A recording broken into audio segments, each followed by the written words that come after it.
$200,000 bomber jacket, and a passion for youth culture, one Raf Simons show would change the landscape of fashion forever.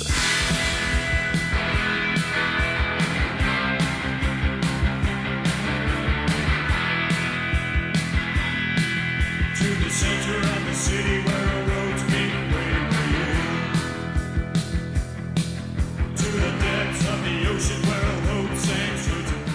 Hi everyone, welcome to my first ever Runway recap. If you're new here, my name is Sam Norris. I'm a daily fashion content creator over on TikTok and Instagram, so if you don't follow me over there, feel free to go check me out. These are my socials. If you do know me already on here or over on those platforms, welcome back. Thank you for joining me again. If you are new here, please make sure to subscribe. Listen, hear me out. I know I don't have a lot of subscribers yet, especially on this channel, okay? I understand that, I recognize that. Think about it like an investment. What if a couple years ago you had put $100,000 into Bitcoin right before it popped off? You'd be pretty rich. Think about it like that, okay? My channel is an investment. Every subscription helps. And with just the amount of things that you're going to learn in this video, along with the time that it took to research this video, I promise you that that subscription will be worth it. Also, like, comment, share this video with somebody who loves Raf Simons. And without further ado, grab a cup of coffee, I have mine right here, or an adult beverage if you're old enough to drink those, and find a comfy spot to settle into, because we have a lot to talk about. Let's dive into it. Before I really get into kind of the nitty-gritty of this collection, I want to kind of lay some groundwork about this show first. I kind of want to give you guys just a basis, some of the history, some facts about all the moments kind of leading up to the show, because they're very important. Raf Simons' 2001 autumn-winter collection was entitled Riot, Riot, Riot. This show followed a year-long sabbatical that Raf took from designing. In March of 2000, after his show Confusion, he walked away from this budding empire that is his namesake label, and he took on a couple other jobs. One of them, he was teaching at a design school in Vienna. The other one, he was consulting for a Belgian shipping magnate on his art collection. In this sabbatical, he ended up getting a new partnership with a manufacturing company that kind of allowed him to decrease the size of his team and work more intimately with people he was collaborating with. While it's not super clear as to why he took this sabbatical, a lot of people think it's because he took time to reflect and find more inspiration sources. But the anticipation of this show was surely built. The show preceding this collection is entitled Confusion. I'm not going to go too deep into Confusion, but I think it's important, and I'll tell you why. Personally, I think it's a great show. Sure, yeah, okay. It has moments that kind of lack that, like, wow, oh my god factor, but it makes up for it in its theme and in its maturity. It was a more futuristic spin on schoolboy attire, along with this idea of a middle-class punk. But here's the thing, if I would have told you in the year 2000, before the show came out, I probably would have been thrown out of the window of any fashion magazine or major fashion company. So basically, I'm telling you in a nice way, critics did not like the show. And in fact, I did so much deep diving into my research for the show that I found a first reaction article to the show Confusion from the year 2000. Adrian Clark was a style writer of the Guardian's style section, and he wrote, "The Anglo-Saxon teen angst that once gave Raf Simons his unique appeal, think Joy Division mixed with a sixth former school uniform, is the very same inspiration that will eventually be the Belgian designer's downfall. Raf Simons' signature style seems to have run its course. He should move on, but instead he stuck to a tried and tested formula." So basically, the critics weren't really rocking with Raf Simons at the time. That's what made this return so important. You see, at this time, Raf Simons had kind of started to develop his cult-like following, which obviously in a modern context is massive. It's worldwide, it's huge. Back then, it was just starting. It was on a smaller kind of scale. While critics had their choice words regarding him, he was very beloved by his consumers for kind of his distinct attitude and really niche iconography choices. Like Autumn Winter 98, entitled Radioactivity, which drew direct reference to a German electronic music group called Kraftwerk. Basically what I'm saying is he had a reputation amongst the people that were buying him that he needed to start upholding. His return had to be potent. It had to be fresh. The critics expected a regurgitation of his old ideas, and that's exactly the opposite of what Mr. Simons delivered. Before I kind of get into the nitty-gritty of the meaning of the show, I want to kind of give you an overview of some of the themes that we're going to talk about, and then I will go into what he was specifically referencing within the patches. This collection was simply an interpretation of three major inspiration outlets: youth, protests, and teenage rebellion. Riot saw a huge leap in both Raf's design abilities and his ability to convey raw emotion to a judgmental industry. In past seasons, Raf was much more focused on traditional menswear tailoring. Clean-looking clothing is what I kind of like to call it. Again, drawing back to Autumn/Winter '98 Radioactivity, what did we see? Button-ups, ties, trousers. Nothing wrong with it. I mean, this was his design language at the time preceding this collection. But Riot was different. Out with the slim silhouettes and tailoring that he was focusing on, in with aggressive, oversized shapes. Everything kind of felt a bit more industrial, which makes sense because Raf Simons graduated college from the LUCA School of Arts in Genk, which is a small part of Belgium, for industrial and furniture design. Balaclavas, keffiyehs, and hooded models played on the audience and industry's idea that unfamiliarity is a threat. It was the big shapes, the dark colors, the covered faces that Raf was kind of trying to show the world outside of this Western safety. This world is actually one that Raf Simons experienced firsthand in his sabbatical. He told the Swiss newspaper, which I'm not even going to try to pronounce because I'm going to butcher it, "At the flea market in Vienna, I saw young sisters from the Ukraine or Romania who simply lay layer by layer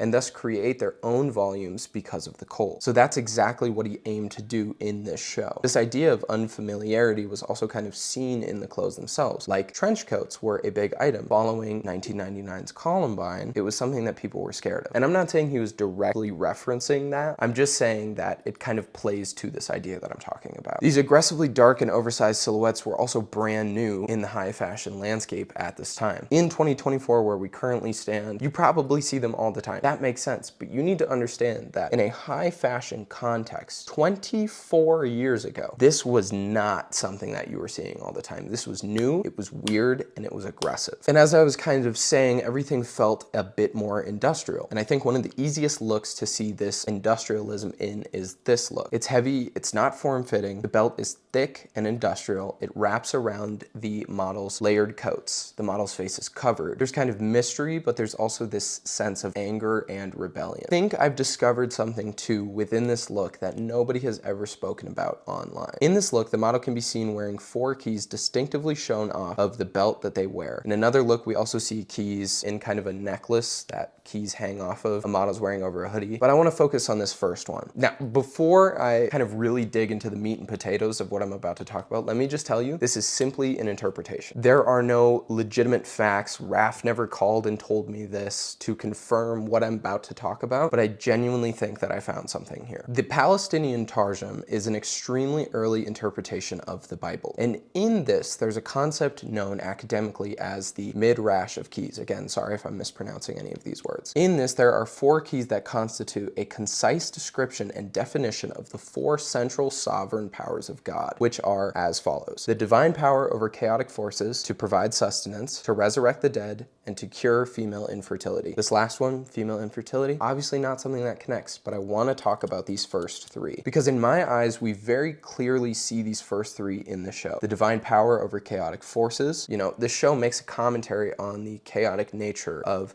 art and fashion, what it means to be an artist, what it means to sacrifice your life and your well-being for the sake of your art. Like Ian Curtis, for example, the lead singer of Joy Division. This is somebody that Raf Simons draws tons of inspo from and references a lot. Ian would literally fight his epilepsy and have seizures on stage just to perform his art. If that's not chaotic, I don't know what is. The second, to provide sustenance. He took a year-long sabbatical. He has a cult-like following. This show is kind of giving the consumers what they want, giving them something, giving them a product that they can buy, resurrecting the dead. Now, I'm not saying this show is some sort of ritual in which we're bringing back all these dead musicians. No. But so many callbacks to dead artists makes me think that Raf Simons wishes they were still alive. And I don't think that's very crazy to say. Now, this is the part where you go, Sammy, how the fuck does this connect to what you're talking about? Well, first off, Raf is no stranger to religious motifs. Spring Summer '04, which is a later season, sees a ton of it. Second, Riot's patched keffiyeh is a direct reference in model and style to that of traditional Palestinian keffiyehs. The 4 keys are found within the Palestinian Targum. The keffiyeh also has direct references within the patches that are patched onto it to the symbolism that I just explained in connection to these keys. Ian Curtis, Richie Edwards, and a flag that calls for liberation through chaos, at least in my eyes. Whew.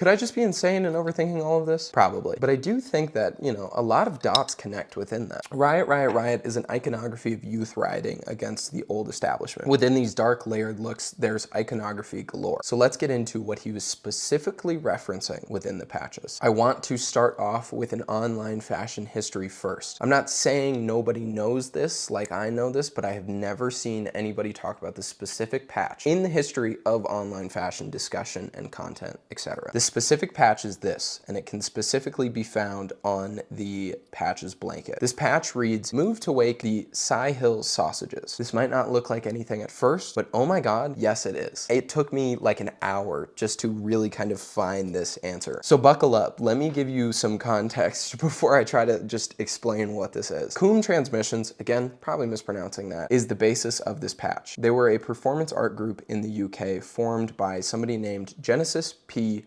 Orridge, like porridge. Genesis dropped out of college and joined the Transmedia Explorations Commune in North London during the late 1968. Genesis was forced to follow incredibly strict rules and regulations. This pissed her off, so she left and she formed Coom Transmissions. Every single thing about this group that I could find, that I could read, that they would do, serves to aid one of this collection's kind of themes and motif, because they were the true definition of rebels. You know, P. Orridge designed a logo for the group that consisted of, trying to figure out how to explain this without getting this video taken down. Basically, it was a Johnson that was created out of the word Coom Transmissions, and it had something dripping out of it, if you're picking up what I'm putting down. Under this, though, it had the motto, "Your local dirty band underneath." They would go on to perform shows that I'm not even allowed to talk about, and the general point is that the media hated them, referring to the group as the wreckers of Western civilization. However, because of all this hate and this criticism from the media, they would only go on to actually become more popular. Raf's basis of this show is anti-establishment, especially within youth culture, and this whole group dropped out of college, started this group when they were young, and did not like the people that, you know, came before them, basically. I think that he's drawing to this idea that expression extends beyond the eyes of the court of general opinion. The press did not like Raf Simons at the time before the show came out. He knew this, and he knew that if he chose to go against the grain, much like Coom Transmissions, that his greatness would be recognized with time. That makes sense? Are we following? Again, I'm sorry, I know that's kind of a lot to take in, but just stay with me. This collection's patches also saw a ton of homage to Richie Edwards, a guitarist for the alternate rock band, you know, kind of punk band, the Manic Street Preachers. Richie Edwards infamously disappeared in 1995. Now, there's no exact explanation or word of reason as to why he disappeared, but a lot of people think it was due to his mental health issues, which he did struggle from. One of the more graphic patches being an image of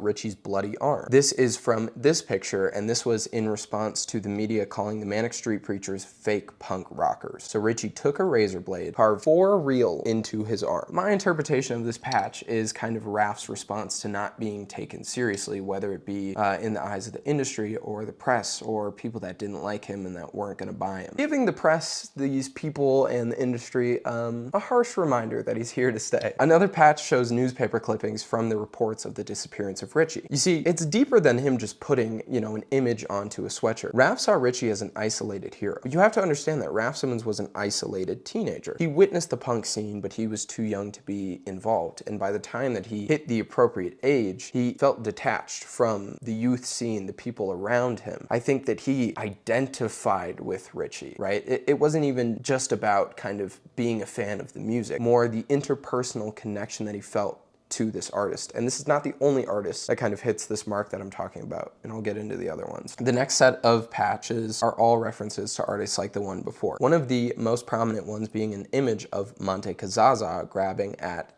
the photographer taking his picture. Monte Kazaza was a shock value artist who also helped shape industrial music. A lot of his performance art was very extreme, to say the least. Some of them, again, I can't talk about, but one of these performances involved creating a cement waterfall that disabled the main stairway of a building for his first sculpture assignment. He was a student at the California College of Arts and Crafts when he did this. What stairway do you think that was? If you're saying it was the main stairway to his college building, then you were right. So he was expelled. He was rebellious, again, one of the main points of this show. This patch is a poster of a Joy Division live performance at the Austin City Coliseum. Ian Curtis struggled with severe severe mental health issues, which would ultimately lead to him taking his own life. He felt alien to the art scene around him, right? Alien to his own life, much like Raf Simons did within the fashion landscape, but also the youth landscape when he was growing up. I think Ian was kind of one of the purest forms or epitomes, whatever you want to call it, of youth in Raf Simons' eyes, at least to his own personal experience. I think Raf Simons kind of felt a pure connection to Ian Curtis. This patch is a poster of the last show of the American punk band Mission of Burma. Richard Miller was the lead singer.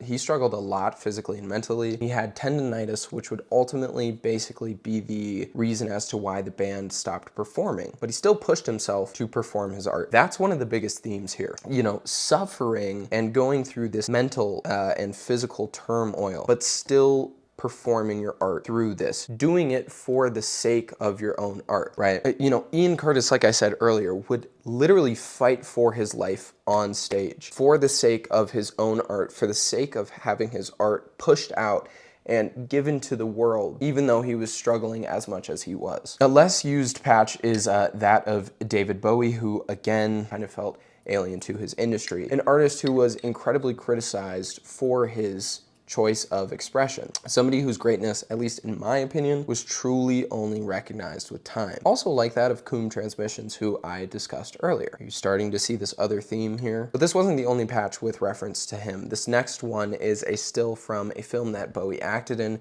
called The Man Who Fell to Earth. Basically in this movie, Bowie is an alien celebrity who ultimately ends up abusing drugs and falling into this downward spiral. At the time of filming this movie, Bowie was also addicted to cocaine and was using it regularly. So the film was actually kind of drawing a lot of parallels to Bowie's real life. Somebody who had to sacrifice their own well-being for the sake of their art, if that makes sense. Just like most, if not all of these artists that I talked about previously. So this idea of going through turmoil or, you know, being in these downward spirals, but still trying your best to perform your art for the sake of your own art through your struggle. That's one of the biggest themes. But this time one also, I think, is. Another musical patch references the musical duo Suicide, a musical duo that kind of pioneered music. Their early performances were really confrontational, they were very rebellious, and they often ended in like literal violence. Like literally, they would do a concert and like violence would break out. One of these incited a literal riot. A riot.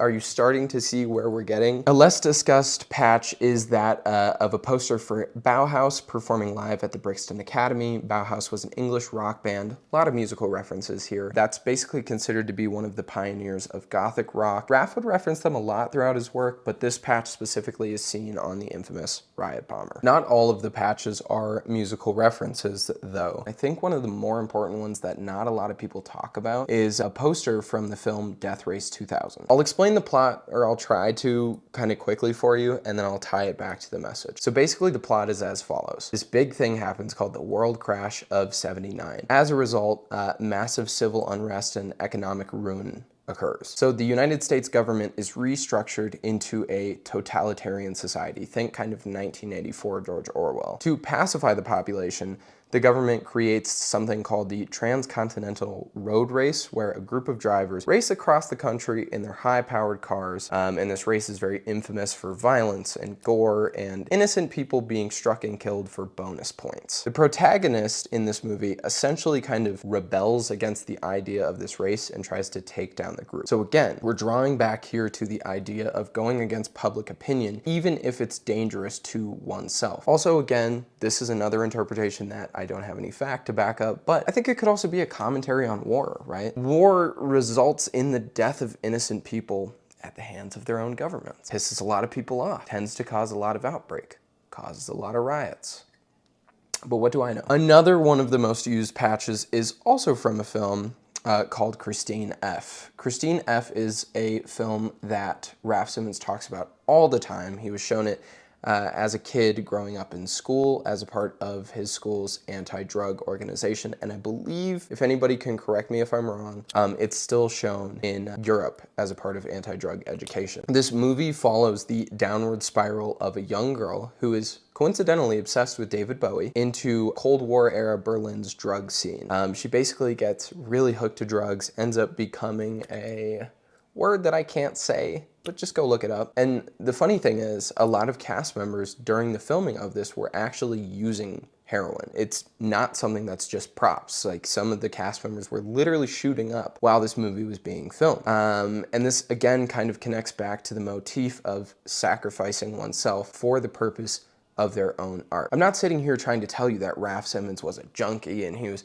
addicted to drugs and everything like that, but with everything that we're talking about, right, we have Christine F., somebody who's as young as 14. We have Richie Edwards, who is in their 20s. We have Ian Curtis, who is pretty much still a teenager. It's all these different walks of life, but they all are struggling with the same thing in different mediums. Christine F., David Bowie, who was making music. He was also abusing drugs. Ian Curtis, who took his own life and he had epilepsy. It's all these different people struggling with different things that were, again, they were literally sacrificing themselves for the purpose of art, which is one of the biggest themes of this collection, if it's not obvious at this point. There's so many other patches, but I'm only gonna touch on one more, and I'm not gonna talk about it that much just because Karsten Kroning did an excellent video about Riot. It is the only video that really goes in depth about it. I'm happy that this will be the second. So I'm just gonna recognize it, and if you wanna go watch his video, he talks about the movie more in depth, so I'll link it in the description. But it's from the Texas Chainsaw Massacre. So this is the third movie patch that we see referenced here. While it is a bit more extreme in terms of its content, it definitely still connects to the overarching theme. So if you want a good insight on this specific movie's connection to this collection, go check out Karsten's video on it. I don't want to, steal his whole flow or anything like that. Now, this last segment of this video, I just kind of want to give you my final thoughts and interpretations. I kind of already covered the theme of sacrificing oneself for their own art, and also just kind of the idea that going against the grain is important and true art will always stand the test of time. This collection is one of the most important runway shows of all time. Packed with incredible amounts of obscure references, this show is a big reason as to why I believe Raf Simons is one of the most influential designers of all time. I do not care what anybody says. I don't care anybody who calls him overrated. They have not done their research, because he bridged the gaps. He bridged the gap of niche subcultures to the general masses through his platform in this high fashion industry. And he also bridged the gap, in my eyes, for those people that feel alien in their art fields and in their art forms, showing these artists and these people that they have power in the voices that they don't feel are being heard. His iconography choices within Riot were so unique to him and so true to the message that he aimed to convey, whether it be through music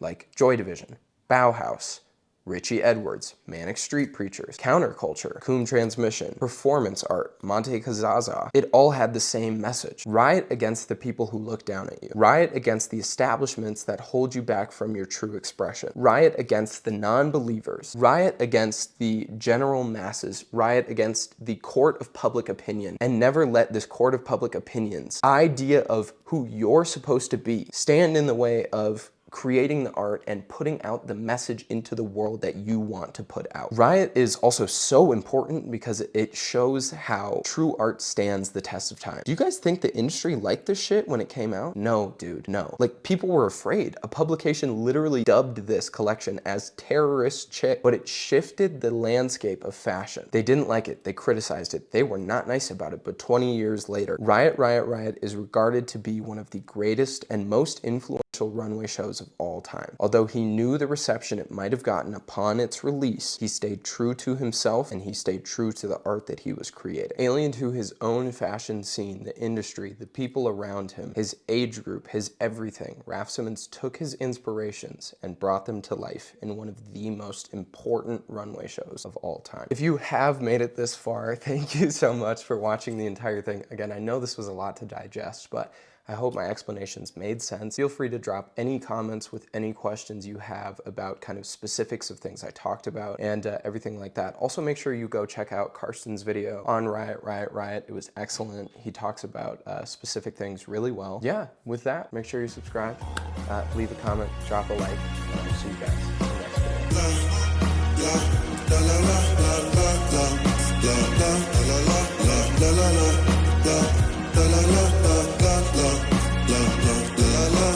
video.